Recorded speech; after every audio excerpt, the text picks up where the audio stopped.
इस जगह का क्या नाम है? इस भैंसा घाट।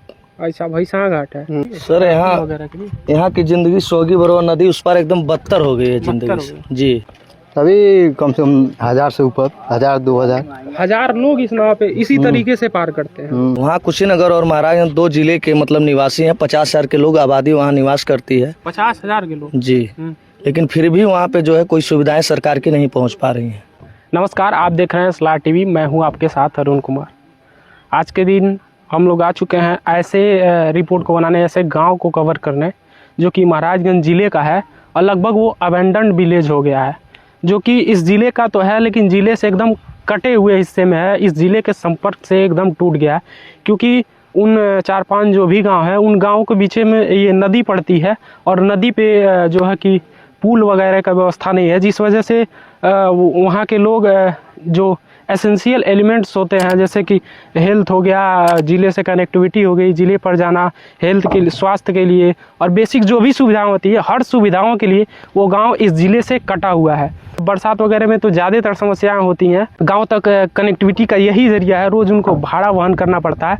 तो देखिए सामने जो आप ये नाव देख रहे हैं, इसी तरीके से नाव पे लोग क्या करते हैं, इसी तरीके से नाव पे लोग अपने बाइक को और कोई भी मेडिकल इमरजेंसी भी हो, कोई मरीज़ भी हो तो उसको भी इसी नाव पर रख करके पार कराया जाता है। उसके बाद ज़िले में ले जाया जाता है, कनेक्टिविटी करी जाती है। तो चलिए इन लोगों से बातचीत करेंगे कि लोग किन गाँव से हैं और क्या क्या समस्याएं फेस करते हैं। ये आप लोग किस गाँव से हैं? सोगी बरवा से। सोगी बरवा से हैं जी। तो कोई कनेक्टिविटी नहीं है रोड के लिए सर? यहाँ की जिंदगी सोगी बरवा नदी उस पर एकदम बदतर हो गई है जिंदगी से। जी हाँ। तो समस्या ये है कि चारों तरफ से नदी से घिरा हुआ है, जंगल से घिरा हुआ है, लेकिन कहीं से भी वहाँ संपर्क मार्ग नहीं है। संपर्क मार्ग नहीं जी, वहाँ कुशीनगर और महाराजगंज 2 जिले के मतलब निवासी हैं। 50,000 के लोग आबादी वहाँ निवास करती है। 50,000 के लोग। जी, लेकिन फिर भी वहाँ पे जो है कोई सुविधाएं सरकार की नहीं पहुँच पा रही है। कोई भी सुविधा नहीं। जी, न अस्पताल है, न शिक्षा की कोई व्यवस्था है। अस्पताल भी नहीं। जी, अस्पताल भी नहीं है। तो मेडिकल इमरजेंसी पड़ जाता है तब लोग जी काम चलाते हैं? बिहार लगभग 50 किलोमीटर उधर जाना पड़ता है या खड्डा आने के लिए लगभग 30-40 किलोमीटर हम लोग को दूरी तय करनी होती है। कुछ लोग साधन के अभाव में, सुविधा के अभाव में अपने प्राण भी त्याग देते हैं। नाव के भरोसे आप लोग हैं? जी सर, नाव ही हम लोग का सहारा है। जी, तो नाव वगैरह के लिए आप लोग को कितना भाड़ा वहन करना पड़ता है? सर 20 रुपये, यानी अगर एक बार खड्डा जाना है तो 200 रुपये खर्च हम लोग का है अगर मोटरसाइकिल से जाते हैं तो। जी, आप लोग क्या मांग रखते हैं कि मतलब आगे की जो भी सरकार है वही यहाँ पे क्या? जी सर, हम लोग मांग यही रखते हैं कि पहले हम लोग को संपर्क मार्ग से जोड़ा जाए। मेन कनेक्टिविटी जिले से आप लोग अबेंडन हो चुके हैं। जी जी, छूट चुके हैं जी। तो यहाँ पे पीपा पुल वगैरह का हम सुना है कि व्यवस्था करी जाती है, तो कहीं पुल तो दिख नहीं रहा। सर पीपा पुल पहले होता था जिस समय जटाशंकर जी विधायक हुआ करते थे, लेकिन वर्तमान समय में जो मतलब सरकार है इस समय, योगी जी की सरकार, मोदी जी की सरकार, लेकिन संपर्क मार्ग पे कोई ध्यान नहीं और आज तक पीपा पुल नहीं लगा। अच्छा, इसलिए पीपा पुल किस सीजन में लगता है? सर ये लगभग नवंबर में लग जाना चाहिए, नवंबर दिसंबर तक लग जाता है और मई लास्ट तक खुलने वाला है। जी, अब इस साल तो असंभव ही है, लगा नहीं तो क्या किया जाए, अब नाव की ही सहारा है। और यहाँ के विधायक वही ना प्रेम सागर पटेल जी? जी, इधर जाते हैं वहाँ? अरे सोगी बरवा मतलब नदी उस पार 2 विधायक और 2 सांसद हैं। दोनों लोग जो है वहाँ जा चुके हैं, आ चुके हैं और उसी रास्ते से जाते हैं, लेकिन कभी भी ध्यान नहीं दिए लोग। अगर ध्यान देते तो हम लोग का समस्या का समाधान हो जाता। जी सर।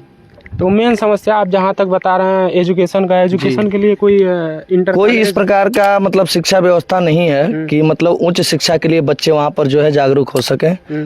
किसी तरह से बच्चे अपना 8 पास करने के बाद अपनी या तो शिक्षा छोड़ देते हैं या तो मार्ग के अभाव में शिक्षा पूरी नहीं हो पाती है। जी, अगर मार्ग हो जाता तो हमें खड्डा आने के लिए बहुत ही आसानी होती और आराम से हम लोग शिक्षा और हर व्यवस्थाओं से जुड़ जाते। अच्छा जी, तो यही है इन लोगों की समस्याएं, आप विजुअल के जरिए देख भी रहे हैं। लगभग 14 ग्राम सभा है सर। लगभग 14 ग्राम सभा, ये छोटी मोटी जनसंख्या नहीं है।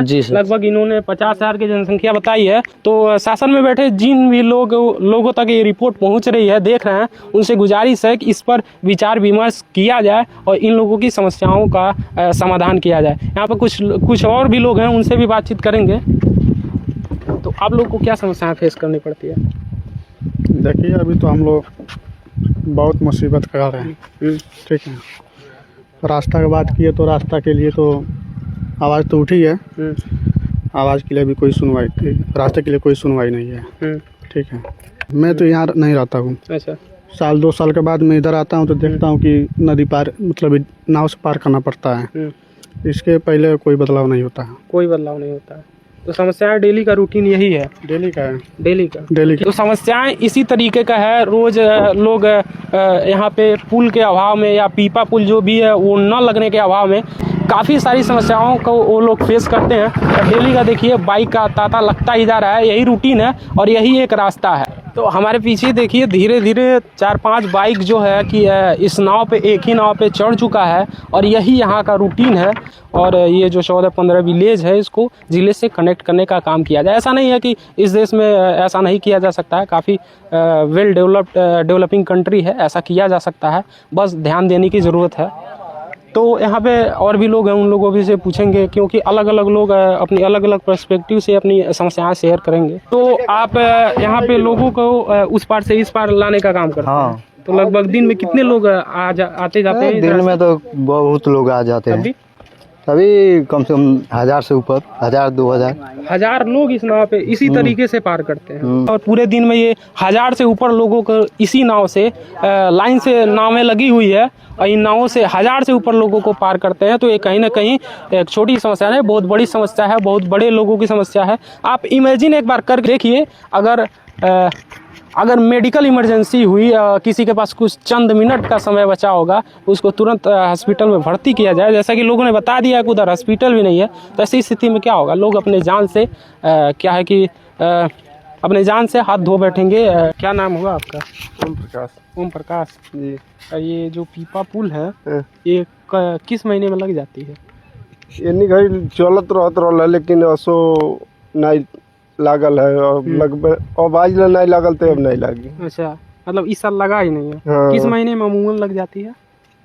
यह 1-2 महीना पहले। 1-2 महीना पहले। इस जगह का क्या नाम है? इस भैंसा घाट। अच्छा, भैंसा घाट है। और उधर कौन कौन से गांव है? बसही, शिवपुर, मरचावा, धर्मपुर, यह कुलवा। अमूमन कितने गांव होंगे उधर? लमसम 50-60 पड़ी जाए। 50-60 गाँव? हाँ। इतने ज्यादा?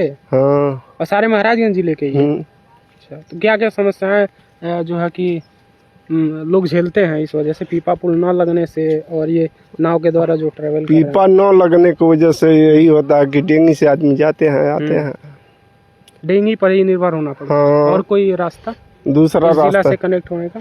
वो मदनपुर आए होकर जाना पड़ता है। काफी लंबा मदनपुर। हाँ, मदनपुर नौरंगिया होते हुए जाना पड़ता है। तो यही सारी समस्याएं हैं। इन सारी समस्याओं को कहीं ना कहीं ध्यान में रखना चाहिए, इसको इस पे काम करने की कोशिश करना चाहिए, क्योंकि सरकार के पास वो क्षमता है। क्यों यहाँ पे पुल वगैरह भी बनवा सकती है, सरकार के पास अमूमन पूरी क्षमता है। तो हमने ग्राउंड जीरो के रिपोर्ट में हमने यहाँ पे समय ज़्यादा हो गया है कि हम नदी के उस पार जा कर के गाँव का रिपोर्ट नहीं दिखा पा रहे हैं। हो सकता है नेक्स्ट वीक में हम वहाँ पे चल कर के आपको रिपोर्ट दिखाएं। तो इस रिपोर्ट में लोगों की समस्याएं आपने लोगों के जुबानी ही जान ली और यही था यहाँ का रिपोर्ट। और हम लोग इसी तरह से ग्राउंड जीरो पे काम करने के लिए मेहनत करते रहते हैं। यदि आपको ये मेहनत पसंद आए तो आप वीडियो को लाइक, चैनल को सब्सक्राइब कर सकते हैं, क्योंकि इससे हमें मोटिवेशन मिलता है और ज़्यादा मेहनत करके ग्राउंड जीरो पे जा करके लोगों की समस्याओं को आप तक पहुंचाएं। और सिर्फ हम लोग लोगों के हित में ही काम करते हैं। इस चैनल का स्लोगन यही है, द वॉइस ऑफ पब्लिक। तो हम लोग लोगों की आवाज़ को शेयर करने का, लोगों की समस्याओं को पहुंचाने का काम करते हैं, यही हमारा मकसद है। नमस्कार, आप देख रहे हैं स्ला टीवी, मैं हूँ आपके साथ अरुण कुमार।